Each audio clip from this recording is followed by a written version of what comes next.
schools are beginning to step away from AI bans, not because standards have disappeared, but because bans stopped solving the problems they were meant to address. When use went underground, enforcement became inconsistent, and teachers were left guessing how to respond. Leaders realized that rules alone could not carry instructional integrity. What replaced bans was not permission, but a push towards explanation and transparency. And that shift has been harder to explain than expected. Teachers worry that asking students to explain their process will turn classrooms into enforcement spaces.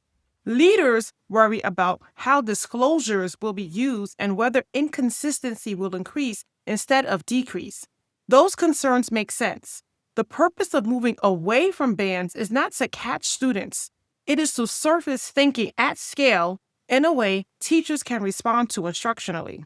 Disclosure, when it works, gives teachers insight into how students approach the task, what they understood, and where support is needed.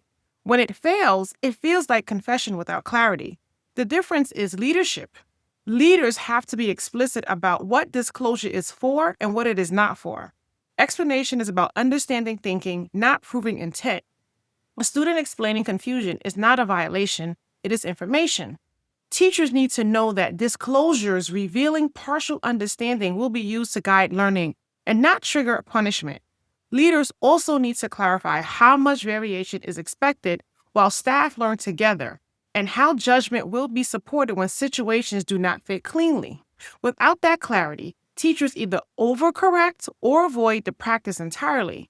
Moving away from bans only works when leaders help teachers understand the why, the how, and the guardrails.